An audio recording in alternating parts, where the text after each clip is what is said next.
नमस्कार. जय महाराष्ट्र. जय महाराष्ट्र. देशामध्ये लोकसभा निवडणुकांचं महाभारत सुरू आहे. पण हे महाभारत इतकं लांबलेलं आहे या निवडणुकांचं आणि संपूर्ण देशामध्ये जणू युद्धाची परिस्थिती आहे अशा प्रकारचं एक वातावरण निर्माण झालं आहे. आणि त्या महाभारतामध्ये सगळ्यात जास्त लक्ष कुठल्या राज्याकडे असेल तर ते महाराष्ट्राकडे आहे. आणि महाराष्ट्रात खास करून शिवसेनेचे पक्षप्रमुख उद्धव ठाकरे आणि त्यांच्या नेतृत्वाखालची शिवसेना ही या महाभारतामध्ये कोणती भूमिका बजावणार आहे याकडे संपूर्ण देशाचं लक्ष लागून राहिलं आहे. आज आपल्या स्टुडिओमध्ये सामनाच्या स्वतः शिवसेना पक्षप्रमुख उद्धव ठाकरे उपस्थित आहेत. आपण त्यांच्याशी या महाराष्ट्रातल्या आणि देशाच्या निवडणुकांवर चर्चा करावी आणि आपल्या मनातले जे प्रश्न आहेत देशाच्या महाराष्ट्राच्या जनतेच्या त्यावर त्यांचं मत घ्यावं. उद्धवजी, या आजच्या चर्चेमध्ये आपलं स्वागत. जय महाराष्ट्र. जय महाराष्ट्र. खरं म्हणजे एक प्रदीर्घ प्रवास करून आपण परत मुंबईत आलेला. गेले अनेक दिवस आपण महाराष्ट्राच्या कानाकोपऱ्यात फिरताय. फक्त शिवसेनेचेच उमेदवार नाहीत तर काँग्रेस असेल, राष्ट्रवादी काँग्रेस असेल, अशा प्रत्येक उमेदवारासाठी आपण जातीनं वेळ देताय आणि महाराष्ट्रामध्ये या रणरणत्या उन्हामध्ये फिरताय. मागच्या निवडणुकीला आपल्या छातीवर धनुष्यबाण होता. आज मी आपल्या छातीवरती मशाल पाहतो आहे. धनुष्यबाण ते मशाल हे जे स्थित्यंतर झालं आहे त्याचा या निवडणुकीमध्ये काय परिणाम आपल्याला जाणवतो आहे? पहिल्या प्रथम आपण जो उल्लेख केला की आत्ताची निवडणूक ही महाभारतासारखी चाललेली आहे. त्यावेळेच्या महाभारतामध्ये द्रौपदीचं वस्त्रहरण झालं होतं. यावेळेला आपल्या देशातल्या लोकशाहीचं वस्त्रहरण होतं आणि म्हणून ती लोकशाही वाचवण्यासाठी स्वातंत्र्यलढा हा एक वेगळा भाग होता. त्या काळात आपण नव्हतो. पण ज्यांनी ज्यांनी संघर्ष केला, बलिदान दिलं, त्या सर्व क्रांतीवीरांनी आणि त्याग करणाऱ्या सगळ्या स्वातंत्र्य सैनिकांनी अफाट कष्ट करून, शौर्य गाजवून आपल्याला हे स्वातंत्र्य मिळवून दिलं. हे स्वातंत्र्य टिकवण्याचं काम हे आपण केलं पाहिजे. आणि पुढचा जो तुम्ही प्रश्न विचारला त्याचं उत्तर हेच आहे की धनुष्यबाण ते मशाल, लोकशाहीचे धिंडवडे निघत आहेत. संविधान पाळलं जात नाही आहे. पक्षांतर केल्यानंतर अपात्रतेची केस ही अजूनही तिचा निकाल लागत नाही आहे. वारंवार कोर्टाने फटकारे मारलेत, सुनावलेत, खडेबोल सुनावलेले आहेत.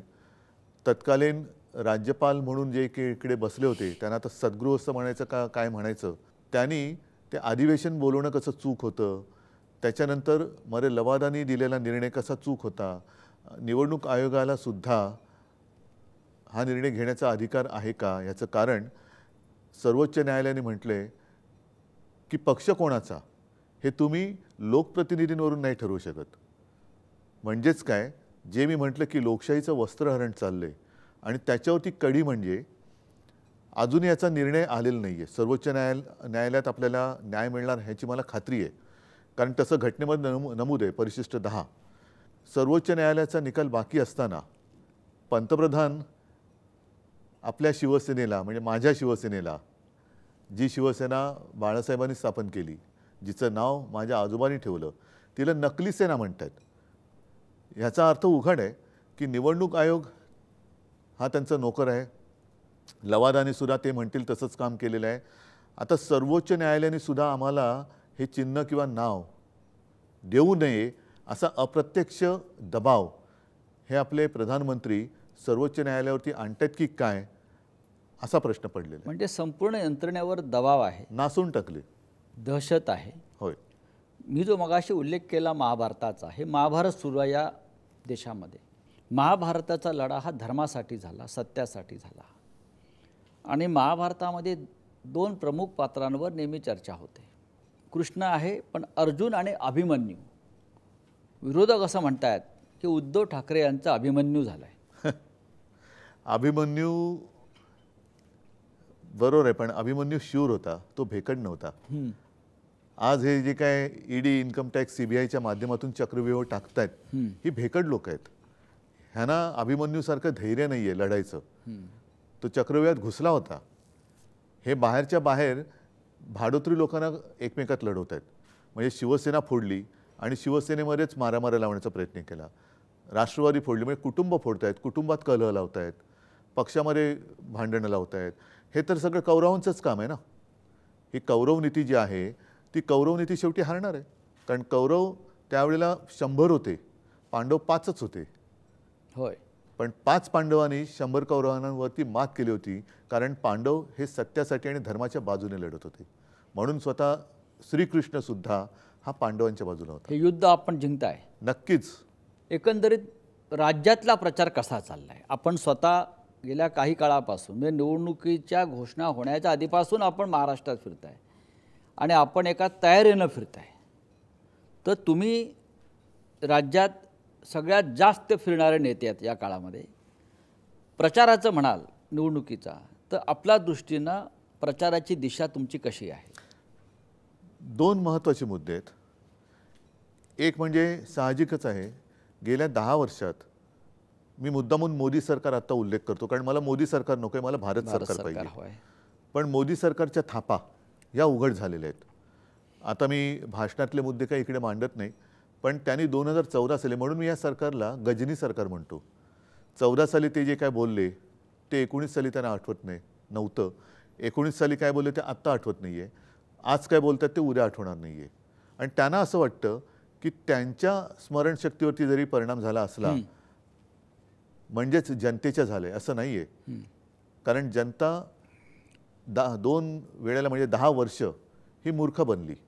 आणि ते जे एक म्हणतात ना, तुम्ही कदाचित सर्वांना एकदा मूर्ख बनवू शकता, काही जणांना तुम्ही सदैव मूर्ख बनवू शकता, पण सर्वांना सदैव मूर्ख बनवू शकत नाही. आता जनता पेटलेली आहे, जनता उठलेली आहे. ह्यांच्या सगळ्या ज्या काही भाकड कथा होत्या, म्हणजे शेतकऱ्याचं उत्पन्न दुप्पट होणार, प्रत्येकाला घर मिळणार, बऱ्याच प्रधान किसान योजना, सन्मान योजना वगैरे वगैरे वगैरे, या भूलथापा तर आहेत. त्याचबरोबरीने भ्रष्टाचारांना एकत्र घेत आहेत, हे पक्ष फोडत आहेत. ही गद्दारी महाराष्ट्र कधी सहन नाही करत. महाराष्ट्रामध्ये गद्दारी कधीच सहन केली गेलेली नाही आहे. आणि मागे मला वाटतं मी धाराशिवच्या सभेत होतो तेव्हा तिथले आपले खासदार आहेत ओमराजे, त्यांनी एक अतिशय चांगलं उदाहरण दिलं की आता 300-400 वर्ष झाली, किती झाली असतील, पण अजूनही खंडोजी खोपडे यांच्याबद्दल आपण खंडोजी खोपडे म्हटल्यानंतर काय म्हणतो? गद्दार. पण बाजीप्रभू देशपांडे, तानाजी मालुसरे, कान्होजी जेरे हे म्हटलं की हे कट्टर सैनिक. म्हणजे त्यांना 300-400 वर्ष झाल्यानंतरही त्यांच्या माथी जो बसलेला गद्दारीचा शिक्का आहे तो पुसता नाही आलेला. तर या भेकडांची काय अवस्था आहे? हा जो भेकड किंवा गद्दार हा विषय जो आहे महाराष्ट्रात गेल्या 2 वर्षापासून चाललेला, हा जनतेमध्ये पोचलेला आपल्याला प्रचारात दिसतोय का? फारच तीव्रतेने तो जाणवतोय. आणि तुम्ही मगाशी जो उल्लेख केला, ही माझ्या छातीवरती मशाल आहे, जनतेच्या हृदयात मशाली पेटल्यात. कारण ती एक आग आहे आता आपल्याबरोबर झालेलं विश्वासघात. कारण बघा तुम्ही 14 आणि 19ला प्रधानमंत्रीपदी मोदी जे पोहोचले त्याच्यात महाराष्ट्राचा सिंहाचा वाटा होता. 40पेक्षा अधिक खासदार हे एकट्या महाराष्ट्राने निवडून दिले होते. आणि महाराष्ट्राने एवढं भरभरून दिल्यानंतरही तुम्ही केवळ शिवसेनेशी नाही गद्दारी केलीत, तुम्ही महाराष्ट्राचा घात केला. कारण एकतर शिवसेना ही मराठी अस्मिता जपणारी आहेच, हिंदुत्वाचा जागर करणारी आहेच. त्याचबरोबरीने महाराष्ट्राचा घात मी एवढ्यासाठी म्हणतो कारण महाराष्ट्रातले अनेक उद्योगधंदे मोदीजीने आपल्या गावी म्हणजे गुजरातला नेले. महाराष्ट्रात येणारे उद्योगधंदे हे गुजरातला नेले. मुंबईतला हिरे बाजार नेला, आर्थिक केंद्र नेलं, मेडिकल डिव्हाइस पार्क नेला, बल्क ड्रग पार्क नेला, ह्या वेदांता फॉक्सकॉन तिकडे नेला होता. पण हे सर्व आपण पाहत बसलो. मोदी किंवा शहा किंवा त्यांचं सरकार महाराष्ट्रातलं आणि देशातलं हे सर्व महाराष्ट्रातून ओरबडून नेत असताना आपण सगळे हे फक्त आपण त्याच्यावर बोललो किंवा चर्चा केल्या, आपण हे थांबवण्याचा अजिबात प्रयत्न केला नाही. याचं कारण जोपर्यंत मी मुख्यमंत्री होतो तोपर्यंत त्यांची बिशाद नव्हती. यातला एकही प्रकल्प त्यावेळेला त्यांनी ते नेऊ शकले नव्हते. आता मात्र त्यांनी गद्दारी केल्यानंतर डबल इंजिन आहे ना, म्हणजे उद्योग पळवायला डबल इंजिन सरकार लागल्यानंतर हे डबल इंजिनाने ज्या वेगाने हे उद्योगधंदे पळवले, आपल्या हातात आता सत्ता नाही आहे. आणि महाराष्ट्रामध्ये बेकारी वाढते, बेरोजगारी वाढते, सगळं काही वाढते. हा जो एक राग आहे की आम्ही तुम्हाला दिलं होतं, तुम्ही आमचा का घात केलात? महाराष्ट्राचा का घात केलात? आज जसे मोदी संपूर्ण राज्यभर फिरतायत, आता मला वाटतं ते कुठल्या तरी गल्लीमध्ये किंवा बोळामध्ये रोड शो सुद्धा करतील आणि त्यांनी करावा. महाराष्ट्र कसा आहे, महाराष्ट्राचा आक्रोश आणि महाराष्ट्राचा संताप हा त्यांनी अनुभवला पाहिजे. महाराष्ट्राचं प्रेम आणि आशीर्वाद त्यांना 10 वर्ष मिळाले. आता महाराष्ट्राचा शाप काय असतो हा मोदीजींनी अनुभवावा. आपण मगाशी महाराष्ट्रातून अनेक उद्योग, व्यापार, व्यवसाय हे गुजरातला ओरबडून नेण्याचा उल्लेख केला. यापूर्वी महाराष्ट्रातून असं कधीच घडलं नव्हतं. प्रत्येक सरकार, मग काँग्रेसचं असेल किंवा अन्य पक्षाचं असेल, मुख्यमंत्र्यांनी हे रोखण्याचा प्रयत्न केला. आणि शिवसेनेची स्थापना मुळात त्यासाठीच झालेली आहे की महाराष्ट्राच्या हिताचं रक्षण, मराठी माणसाचा स्वाभिमान, हिंदुत्व नंतर आलं. पण आज आम्हीच खरी शिवसेना असं म्हणणारे जे लोक राज्यकर्ते आहेत, त्यांची शिवसेना म्हणजे ए संशी, म्हणजे त्यांचं जो पूर्ण नाव आहे मी घेऊ पण इच्छित नाही. जसं माझं उद्धव बाळासाहेब ठाकरे हे नाव घ्यायला त्यांना लाज वाटते म्हणून ते शॉर्ट फॉर्म करतात, तसं त्यांच्या शिवसेनेचं नाव आहे ए संशी. अच्छा, मग त्याचं फुल फॉर्म काय आहे? कारण त्यांना त्यांच्या वडिलांचं नाव लावायला लाज वाटते. तर त्यांना लाज वाटत असेल तर मी का त्यांच्या वडिलांचं? तर ही जी शिवसेना म्हणून स्वतःला मानतात त्यांचा मूळ विचार जो आहे की मराठी माणूस आणि महाराष्ट्राचं संरक्षण करणं, हे तुम्हाला कुठे दिसत नाही आहे. आणि हे उघड्या डोळ्यानं महाराष्ट्राची लूट पाहतायत. ते त्याचाच तर राग जनतेला आला आहे. म्हणजे एक तर तुम्ही गद्दारी करून ज्या राजकारणातल्या आईशी तुम्ही हरामखोरपणा केला, शिवसेनेशी हरामखोरपणा केला, गद्दारी केली, म्हणजे राजकारणात जन्म देणाऱ्या शिवसेना या आईच्या कुशीवरती तुम्ही वार तर केलाच, आणि त्याचबरोबरीने महाराष्ट्राशी सुद्धा तुम्ही गद्दारी केलेली आहे. आणि ही गद्दारी ही महाराष्ट्रात नाही चालणार. उद्धवजी, आपण मगाशी एक जो उल्लेख केलात की आता नरेंद्र मोदी महाराष्ट्रामध्ये प्रचार सभांचा किंवा सभांचा धडाका घेत आहेत, गल्लीबोळात फिरत आहेत, कुठल्या तरी गल्लीत रोड शो घेत आहेत. मला वाटतं येत्या 1-2 दिवसात ते घाटकोपर भागामध्ये रोड शो घेतात अशी माझी माहिती आहे. त्याच घाटकोपरमध्ये काल अनेक गुजराती सोसायट्यांमधून शिवसैनिकांना, म्हणजे मराठी माणसाला प्रचार करण्यापासून रोखण्यात आलं. मराठी माणसाला, हे तुम्ही किती गांभीर्याने घेता? हाच तर आता निकाल यावेळेच्या निवडणुकीत लागणार आहे. अशी कधीही कुठल्याही राज्यामध्ये मराठी माणसं दादागिरी करत नाही. पण हे कोणाच्या आशीर्वादाने करते आणि त्यांना बळ देण्यासाठी मोदी इकडे रोड शो करणार आहेत का, हा प्रश्न मराठी माणूस दाखवेल ना, त्यांना काय दाखवायचं ते.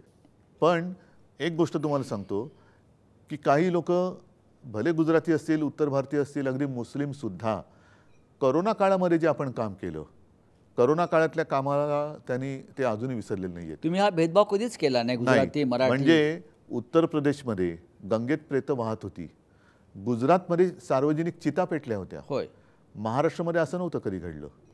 आणि त्यावेळेला मोदी रिकाम्या थाळ्या वाजवत होते, दिवे लावा, दिवे विजवा, कोलांट्या उड्या मारा, बेडूक उड्या मारा, उठा बशा काढा. त्यांनी काही कोरोना जात नाही आणि त्यांनी त्याच्यामुळे कोरोना नाही गेला. तर महाराष्ट्राच्या जनतेने, मला एका गोष्टीचं समाधान आहे की जे जे मी सांगत गेलो ते ऐकत गेले आणि त्याच्यात मी कुठेही भेदभाव केला नाही. आणि या पलीकडे जाऊन सांगतो की गुजरातबद्दल काय माझ्या मनात आकस नाही आहे. गुजरातसुद्धा आमचाच आहे. पण हा भाव हा गुजराती माता भगिनी आणि बांधवांनी सुद्धा ठेवला पाहिजे, जे इथे राहत आहेत. उलट 92-93 साली शिवसेनेनेच त्यांना वाचवलेलं, मोदी कुठे होते? उद्धवजी, 3 टप्पे पार होत आहेत, 4थ्या टप्प्याकडे आपण जातो. त्यांनी टप्पा काय सरपटी टाकलं तरी होय, निवडणुकीत ते निकालच सरपटणार आहेत. होय, कारण आपण अशी रोज एक गुगली टाकताय की त्यांना आता त्यांच्या पिचवर बचाव करणं कठीण झालेलं आहे. पण या 3रा टप्पा सुरू असताना देशामध्ये अशा प्रकारच्या घडामोडी घडत आहेत ज्या चिंताजनक आहेत. काल देश निवडणुकीला सामोरा जात असताना काश्मीर खोऱ्यामध्ये पुन्हा एकदा पुलवामाची पुनरावृत्ती घडली. अत्यंत चिंताजनक गोष्ट आहे. 4 वर्षापूर्वी पुलवामात आपल्या लष्करी वाहनांवर हल्ले झाले आणि 40 जवानांच्या हत्या झाल्या. आपण त्यांना जबाबदार कोण आहे? आणि काल त्याच पद्धतीनं पूंछ येथे हवाई दलाच्या ताफ्यावर हल्ला झाला काश्मीरमध्ये. काश्मीरात शांतता आहे असं मोदी शहांचं म्हणणं आहे. आम्ही 370 कलम हटवला आहे, आम्ही हे केलं आहे, आम्ही ते केलं. तरीही काश्मीरमध्ये अशा प्रकारे लष्करी जवानांचे बळी जात आहेत, हे तुम्हाला किती चिंताजनक वाटतंय? पहिल्या प्रथम पुलवामा जे घडलं त्याच्याबद्दल तत्कालीन राज्यपाल सत्यपाल मलिक ह्यांनी जे सत्य किंवा वास्तव, विस्तवासारखं असलेलं वास्तव हे जगासमोर मांडलं, त्याला उत्तर कोणी देऊ शकलेलं नाही आहे. कारण सत्यपाल मलिक हे राज्यपाल होते. राज्यपाल म्हटल्यानंतर आणि तेही काश्मीरचे, त्यांचे अधिकार हे सगळ्यांना माहिती आहेत. अधिकृत पदावरती असलेल्या, घटनात्मक पदावरती असलेल्या माणसाने जेव्हा हे भीषण सत्य जनतेसमोर आणलं, त्याच्यावरती आज कोणी चर्चा करत नाही आहे.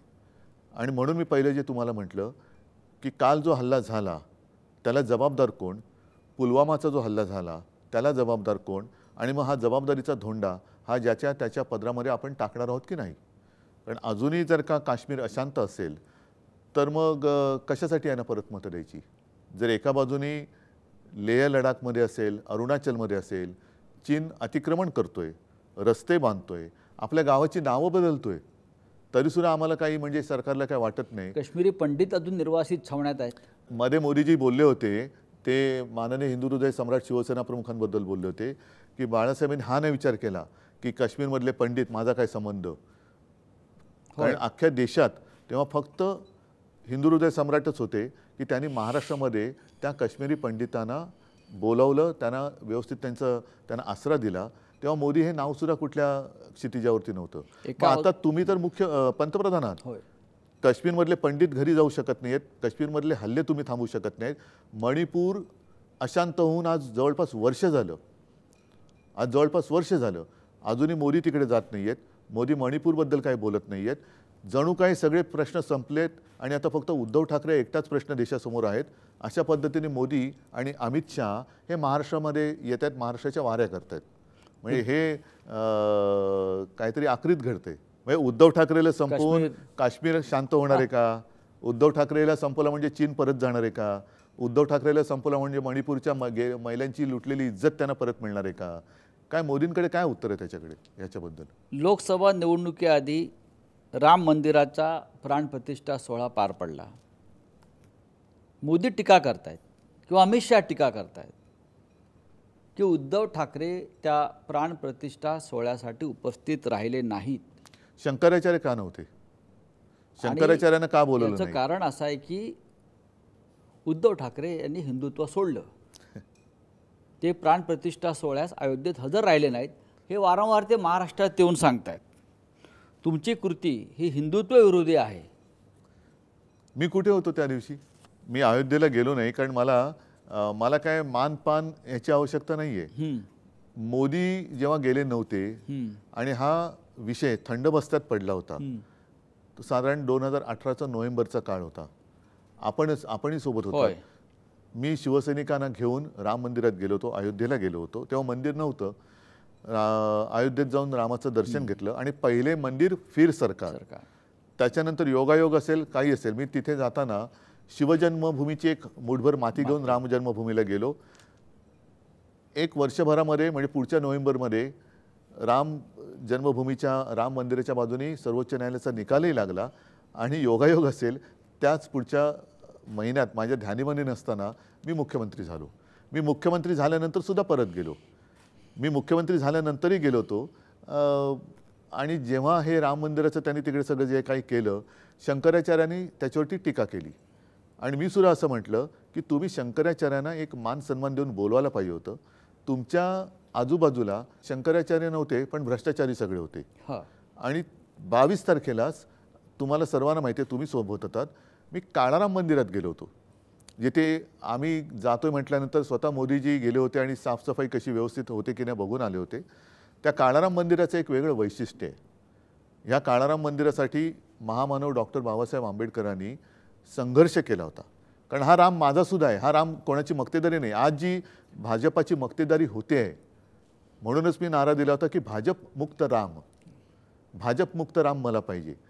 आणि तसाच त्यावेळेला हे जे सगळे मुद्दामून त्यांना मी शब्द वापरतो, बुरसटलेले गोमूत्रधारी, त्या विचाराची जी लोकं तेव्हा होती, त्यांच्या विरुद्ध डॉक्टर बाबासाहेब आंबेडकरांनी लढा दिला होता की हा राम माझा आहे, माझासुद्धा आहे, आणि राम मंदिरात जाण्याचा अधिकार माझासुद्धा आहे.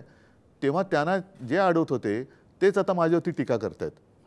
आणि त्या काळाराम मंदिरामध्ये मी जाऊन तिथे गोदावरीची पण आरती केली आणि राम मंदिर होते त्याचं मी स्वागत केलं. मात्र राम मंदिर हे सर्वोच्च न्यायालयाच्या निकालामुळे झालेलं आहे.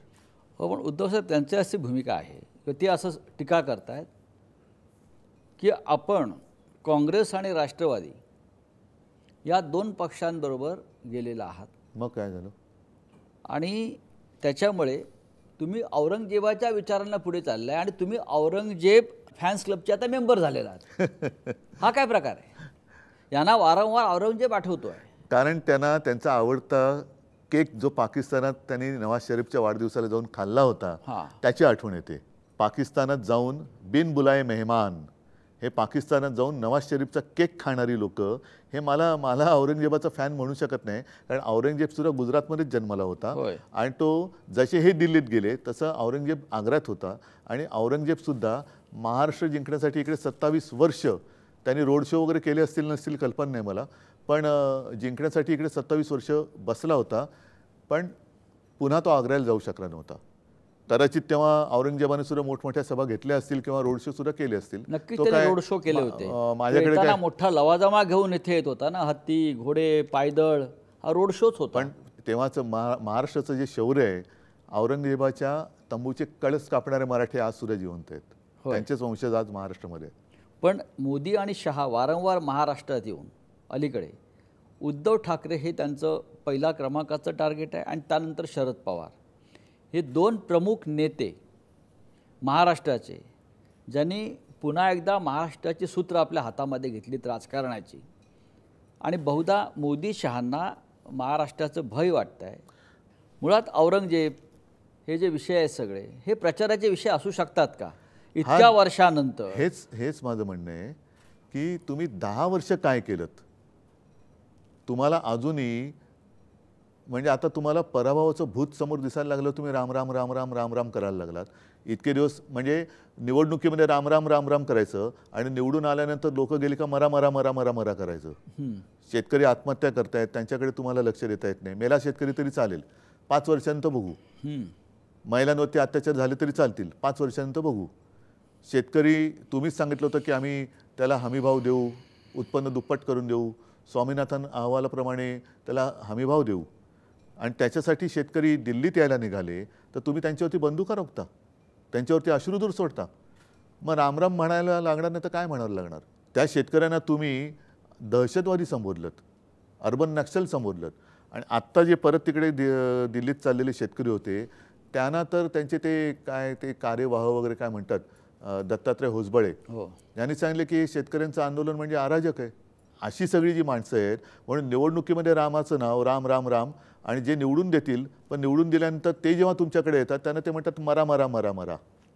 उद्धव साहेब 10 वर्ष मोदी यांचं सरकार या देशावर आहे. 10 वर्ष खूप मोठा कालखंड आहे की देशाच्या आयुष्याची 10 वर्ष, 10 वर्षात म्हणजे आणि 140 कोटी जनतेची एका नेत्याला 2 वेळा म्हणजे सलग 10 वर्ष प्रधानमंत्री होण्याची संधी मिळते.